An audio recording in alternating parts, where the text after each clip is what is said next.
DC Sharma, general secretary उत्तरी railway मजदूर union, joint general secretary national federation of Indian railway में। आज भारत में 22 मार्च से एक कोरोना महामारी का जो है इस तरह का फैलाव हुआ है कि सारे देश के अंदर सारी जनता में अफरा तफरी मची हुई है और उसमें भी रेलवे कर्मचारी तकरीबन 3-3.5 लाख रेलवे कर्मचारी आज भी अपनी ड्यूटी निभा रहा है और इस देश की जनता के लिए एक जगह से एक कोने से दूसरे कोने पे फूड ग्रेन ले जाना जो और खाद्य पदार्थ ले जाना, दूसरी चीज़ें ले जाना, पार्सल ट्रेनें चलाना, ये काम कर रहा है। इसी तरह बिजली विभाग जो इस देश के अंदर चाहे प्राइवेट दूसरे स्टेट गवर्नमेंटों में है या हमारे है, वो रात दिन इस सारे सिस्टम को मैनेज करने के लिए उनका भी बड़ा रोल अदा है। डॉक्टरों का, पैरामेडिकल स्टाफ का भी बड़ा रोल अदा है इसके अंदर, और पुलिस कर्मचारी और रेलवे कर्मचारी, डॉक्टर्स, फैमिली, और वो अपने परवाह ना करते हुए, अपने परिवार की परवाह ना करते हुए इस महामारी के लिए संघर्ष कर रहे हैं। दूसरी तरफ हमारे इस देश के नेता जो घरों में बैठे हुए हैं, वो घरों से ही पता करते हैं, बाहर निकलते नहीं हैं। उसके बदले में इस देश के अंदर जो महामारी बढ़ती जा रही है, इसको ये प्लानिंग से नहीं शुरू किया। मार्च में जब ये शुरू किया था उस समय ये जो हमारे प्रवासी मजदूर हैं, ये भारत के अंदर तमाम स्टेटों के अंदर जाके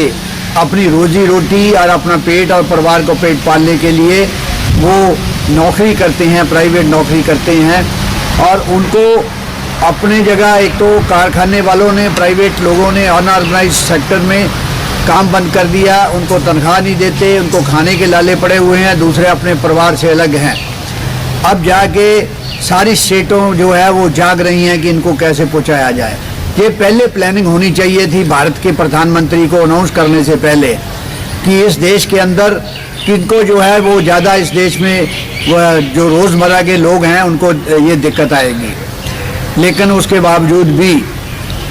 हमारी रेलवे इनको भी चलाने के लिए आज तक तकरीबन मेरा ख्याल है कि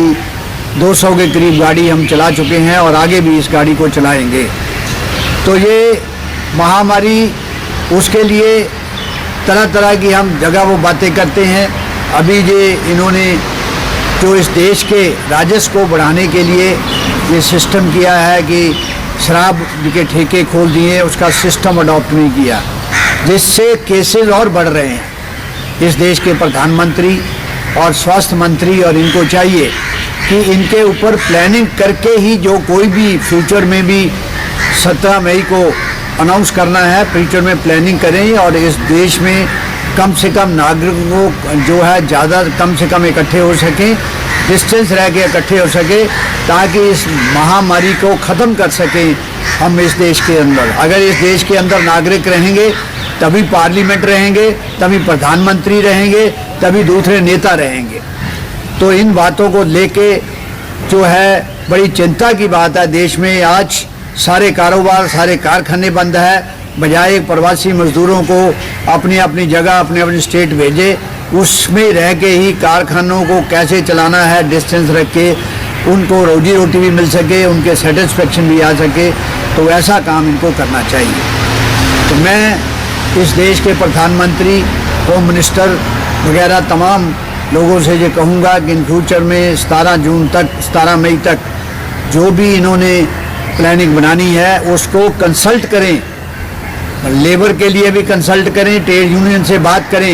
ये कुछ चंद लोग ऐसा जो है काम कर देते हैं जिससे बाद में सबको बातें सुननी पड़ती हैं। तो मेरा अनुरोध है कि फ्यूचर में जो योजना बनाए सबसे कंसल्ट करके हर अदारे के लोगों को बुला के बनाई जाए।